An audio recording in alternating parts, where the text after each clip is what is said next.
Seseorang yang istiqomah itu, yang satu wajib dia sempurnakan, yang haram dia tinggalkan, yang sunat dia perbanyak. Masuk kita Pak? Masuk Pak? Masuk insyaAllah. Kalau belum masuk, astagfirullah. Kalau tak jelas Pak, la haula wa la quwata illa billah. Bismillahirrahmanirrahim. 3 parameter istiqomah. Istiqomah adalah satu hal yang paling utama dari semua bentuk amalan yang kita mintakan kepada Allah Ta'ala. Keberadaan kita di atas jalan yang lurus. Setiap kita berdoa, doa kebaikan kita, tapi inti doa kebaikan itu ada pada istiqomah. Imam Ibnu Katsir menyebutkan istiqomah itu adalah tegak lurus. Juga disebutkan oleh Imam Ibnu Qayyim, diambil dari kata qa'iman. Ketika kita mengucapkan ihdinas siratal mustaqim, tunjukkan kami jalan yang lurus. Jalan lurus yang mana Bapak Ibu? Apakah jalan Sudirman atau jalan Arifin yang kita tempuh? Bukan. Itu syari', itu jalan ya. Tapi yang dimaksud di sini adalah jalan cara hidup kita. Imam Ibnu Qayyim menyebutkan jalan cara hidup yang lurus itu adalah jalan yang menyelamatkan. Jika tidak selamat berarti jalannya bengkok. Jalan itulah yang Allah berikan kepada orang-orang terbaik, orang-orang yang terdiri dari mereka yang mendapat nikmat. Dan tidak ada kenikmatan yang paling nikmat kecuali di atas jalan istiqomah, di atas jalan yang lurus. Siapa mereka yang mendapat nikmat jalan lurus itu? Minan nabiyyin was-siddiqin wasyuhada wa hasuna ulaika rafiqa. Bapak Ibu, seperangkat amal kita di bulan Ramadan, kemudian kita teruskan perjalanan amal itu sampai di bulan Syawal. Bagaimana nilai-nilai amal, bagaimana amal-amal kita, kemudian dengan nilainya kita terus berada di jalan istiqomah di bulan Ramadan, lalu kita mengharapkan keistiqomahan kita terus berlanjut di bulan Syawal. Bapak Ibu yang dimuliakan Allah, maka nikmat istiqomah inilah nikmat yang paling utama. Keutamaannya apa? Kita akan dapatkan kebaikan. Dengan istiqomah itu Allah akan jadikan kita kenikmatan dunia dan kenikmatan akhirat. Lalu kita meminta dalam doa, ihdinas siratal mustaqim siratal ladzina an'amta alaihim ghairil maghdubi alaihim waladdallin. Ya Allah, tunjukkan kami jalan yang lurus. Beri kami hidayah, beri kami terus di atas jalan kebaikan ini. Jalan yang telah Kau berikan kepada mereka mendapat nikmat. Itulah dia yang nikmat senikmat-nikmatnya. Para nabi, para siddiqin, para syuhada dan orang-orang soleh. Bukan jalan orang-orang yang dimurkai, bukan pula jalan orang yang sesat. Imam Ibnu Qayyim menyebutkan bahwa jalan lurus itu ya agama. Jalan lurusnya agama Pak. Diambil dari kata qaiman, maknanya adalah kalau kita qaiman, ugama kata orang Malaysia, jadi bahasa Indonesianya agama. Yaitu sesuatu yang kita tempuh di atas jalan kebaikan. Maka apa karakter seseorang berada di atas jalan lurus tersebut? Yang pertama, dia terus bersungguh-sungguh di atas jalan kebaikan yang diberikan petunjuk kepada Nabi dari Allah Subhanahu wa taala, yang itu menjadi amalan dirinya. Kata ulama, dia berusaha menyempurnakan amalan wajib. Jadi ciri atau karakter orang yang istiqomah itu, dia berusaha menyempurnakan amalan yang wajib. Menyempurnakan, bukan hanya sekedar mengerjakan. Kira-kira Bapak Ibu kita termasuk enggak yang menyempurnakan atau yang mengerjakan Pak? Kira-kira Pak? Mudah-mudahan menyempurnakan ya Pak. Tentu level pertamanya untuk dapatkan lurus itu awalnya kerjakan dulu. Setelah kerjakan, ayo sempurnakan. Mana amalan wajib yang mesti kita sempurnakan?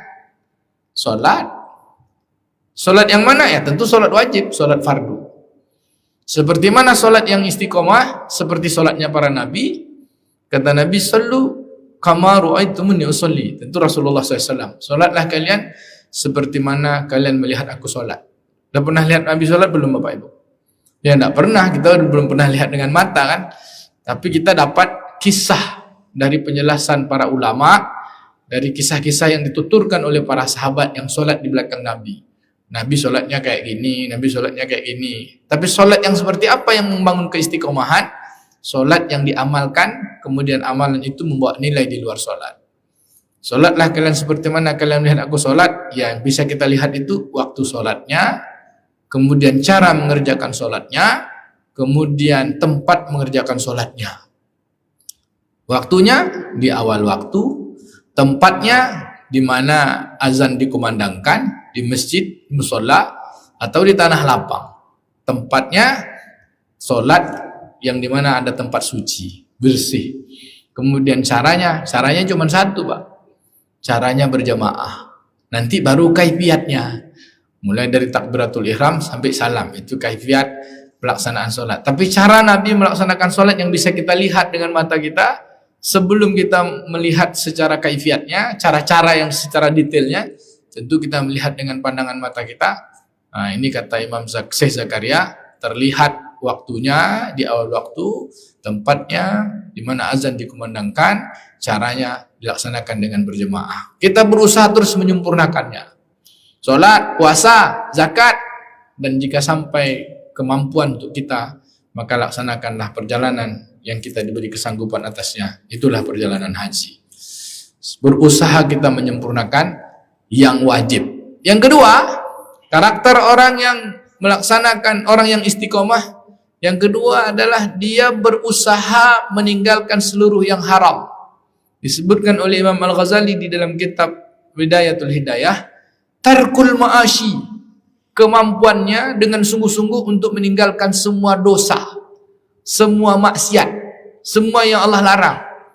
Yang pertama, yang dilarang dari seluruh perbuatan yang dilakukan oleh anggota tubuhnya.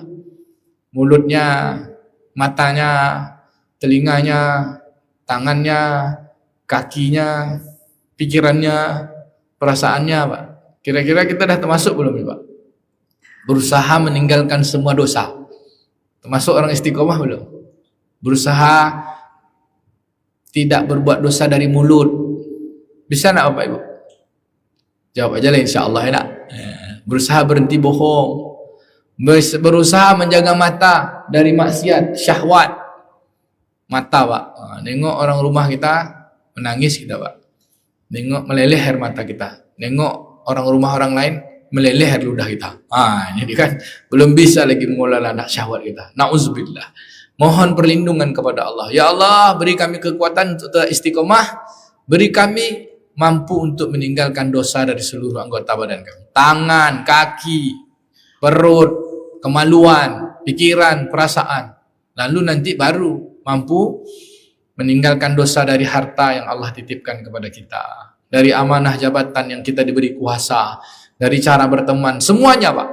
Semua aktivitas kita. Mampukah kita keluar dari dosa-dosa dengan sungguh-sungguh? Yang ketiga, terakhir. Seseorang yang istiqomah itu terlihat dalam amalannya yang sunat. Yaitu dia berusaha sungguh-sungguh memperbanyak yang sunat. Yang satu wajib dia sempurnakan, yang haram dia tinggalkan, yang sunat dia perbanyak. Masuk kita, Pak? Masuk, Pak? Masuk insya-Allah. Kalau belum masuk, astagfirullah. Kalau tak jelas, Pak, la haula wala quwata illa billah. Nah, ini aja lah nak. Semoga kita Allah beri kekuatan dan Allah beri tunjuk kita sungguh-sungguh di atas jalan yang lurus, menjadi orang yang istiqamah. Subhanakallahumma bihamdika nashhadu an la ilaha illa anta nastaghfiruka wa natubu ilaik. Wa sallallahu ala nabiyyina Muhammadin wa ala alihi washabihi ajma'in. Walhamdulillahirabbil alamin. Wassalamualaikum warahmatullahi wabarakatuh.